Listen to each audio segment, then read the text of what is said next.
Welcome to a Bible self-defense video. This is probably going to be short.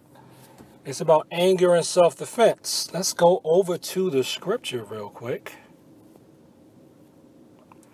Ecclesiastes chapter 7 verse 9. This is the King James Version. Be not hasty in thy spirit to be angry, for anger resteth in the bosom of fools. Pretty simple. I put out a video about when I was talking about Bryce Williams in the martial arts and how I said I could tell he was like just an angry type that dwelled on things and allowed him to, it lured him into doing angry things, acting out in anger and eventually hurting people. But it doesn't even have to be taken to the level of a complete psychopathic outrage and outburst. There's a thing about like attracting like. You know, like smart people tend to hang together. You know, hopefully nice people can hang together. But if you're angry all the time, or you got like a lower level anger brewing, whether you know it or not, you are eventually going to be hanging around or drawn to a bunch of angry people, and you're going to have a lifestyle where you're hanging around people that get mad all the time and fly off over every little thing. And you're going to be getting into fights.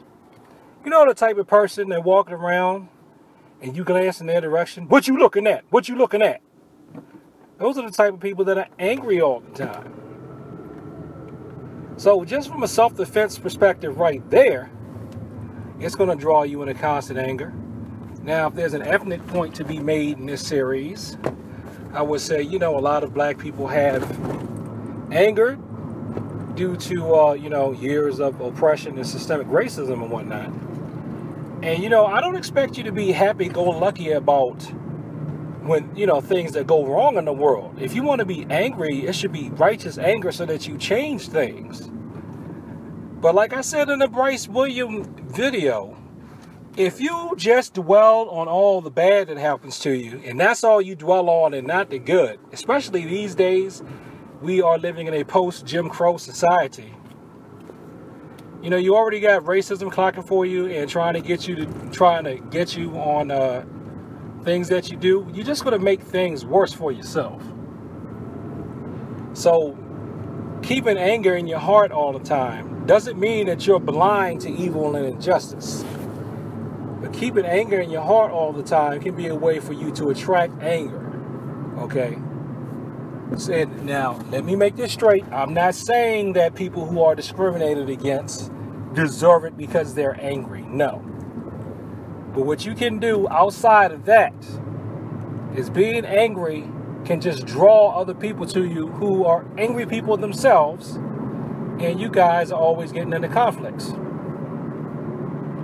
And there's another thing about anger and rage. And this really plays out in the martial arts. If you're a competitor and you think you're going to win your matches by just going into a rage and being angry all the time, you're not. You got to keep a cool head.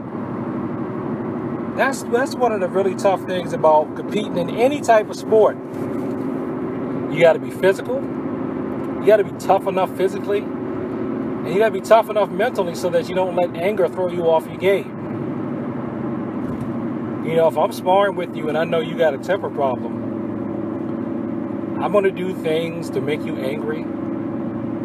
Some people, especially people that like to cheat, if they know you got a temper, they'll do little things to break the rules here and there so that you'll get angry and you'll make a mistake. And that mistake will cause you to break a rule. And in their sneakiness, they won't get caught by the judges breaking the rules. The judge just sees you breaking the rule. You get a point deducted. Or you lose a match because they get you to be angry. You make a mistake and they come in and capitalize on it. Now, I will confess, to bring it back to self-defense, because this is Bible self-defense. Pure self-defense situation for me. I've told some people before about how I got mad at my now wife, but back then when this happened it was my girlfriend, and I stormed out the house and I just drove off into DC, and then I parked somewhere, and I was so angry. I was really mad and angry, And I parked in this part of town that I knew I shouldn't have been in. It looked nice on the surface, but I knew that around that time of night, it gets bad. So me being an idiot, I was mad. I just parked in the first parking spot I saw and didn't have to pay for. And then instead of walking around the block to the bar, I walked through an alley because I was mad and I didn't feel like waiting to go all the way around the block when I could just walk this little short distance. And that's how, when I walked that little short distance, because I was so mad, that 3 guys almost mugged me. They could have got me, but fortunately for me, God must have been shining his favor on me that day. I was still so angry that when they tried to mug me, I went off on them. I didn't hit them, but I started screaming at them. And it took them off. They were completely thrown off guard, because I know that wasn't the reaction they were looking for. They were expecting me to just go, oh, okay, because I had on my, I probably had on what I got on, something like I got on now, a golf shirt and some slacks. So I'm sure they see somebody wear some golf shirts, some slacks, and some regular shoes from Payless. They don't think that guy's really hood about it, or whatever we know now. That's what are we? Let's see. About a hood? What are we? I don't know. About that life. Whatever you want to call it. They just assumed that I was soft. And when I started screaming at them, talk about a complete mental shutdown. They shut down, I just left.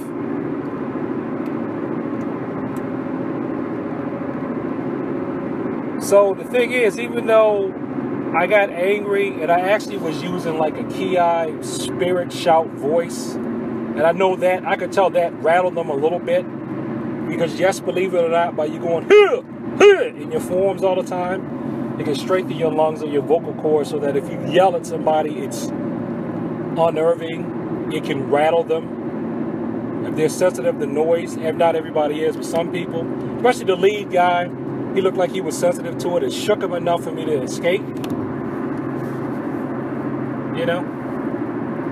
But the thing is, where anger was bad is, if I wasn't mad, I wouldn't have been in that situation in the first place. I would have never been in that situation if I hadn't gotten angry.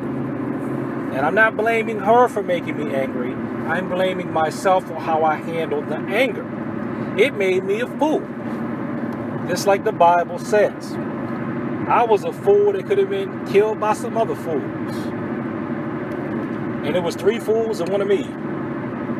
So that's why you got to watch that anger. Anger can get you into situations that you don't need to be in the first place. It's like another DC encounter I had. Now, if I had so that's basically, long story short, I'm out for a nice time with the wife. Some fool pulls out a knife and wants to brandish it on the subway. To try to scare people, and really to try to scare me, even though I didn't know him. Now, I could have gotten angry, or I could have gotten scared, but I just ignored him. I ignored him. Some of you are not going to believe this story, because you're not going to believe that I could ignore a hoodlum with a knife. I did. I ignored him and yes, he was trying to intimidate me. He's probably just jealous because I had somebody and he didn't. But he didn't come near me. He didn't come in my vicinity close enough. He was very close. I will say this. He was very close that I probably, if I had a handgun and had a concealed carry, I probably would have been able to get away with discharging a weapon on him, fought it in court a little bit. I probably would have gotten off because he was close enough to stab. And other people were unnerved. But since he kept looking at me, and I think I must have been the main target of intimidation, I ignored him so well and did not let him rattle me that my wife didn't even notice. She didn't even notice. She was just all happy about where we were going. She really didn't notice. Plus, I don't think she could really see him from where she was sitting, because she was kind of turned more towards me. So I don't think she saw him. She didn't notice because I didn't let anger get into the situation. And we got off at our stop. Now, I did have to look and make sure we weren't being followed, of course, but we weren't. And that was the last time I took my wife anywhere on DC subway. I am digressing a bit, but I'm just letting you know, stuff that you're hearing on the news about DC in 2015 and beyond, I've been seeing some of that stuff. And it just took the news media finally caught up with the coverage. But anyway, in closing, the anger and self-defense don't mix. Now, some self-defense experts, when I read, they will tell you to get angry to fight and defend. Just get mad, like if somebody's trying to kidnap you, fight and be angry to try to keep them off of you. Yeah, true, but but you got to be careful with that anger. You don't want to get so mad that you're only focused on one target. What you need to be is focused, and you need to be determined. You need to have indomitable spirit, a tenet of Taekwondo.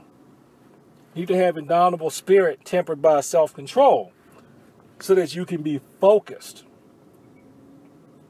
Because that's how I got kicked in the teeth that time. This was many decades ago. Because I was angry, focused on one person, didn't see the other person who ran up and kicked me in the teeth. But I still have my teeth left though, so I still have my two front teeth, my two front teeth, my two front teeth. Because as soon as I felt the impact, I just did blade of grass thing and rolled out of it and came to my feet. So that's it. Anger is for fools. The anger I'm talking about is not the anger that you feel when you see something wrong. That type of anger motivates you for change. What I'm talking about is what I think the Bible's talking about. It's talking about senseless, ridiculous, just totally carnal anger that's not going to do anything for you or anybody else. Okay? And for my more Afrocentric or social warrior thinkers, I'm not telling you to just lay down every time you're oppressed or mistreated. I'm not saying that. What I'm saying, and I hope this is clear, is that if you walk around all the time angry and you just fester and feed on the anger, it's going to cause you more problems than it's worth, and it's going to enable you to put yourself in bad situations. So, controlling yourself is a form of self-defense.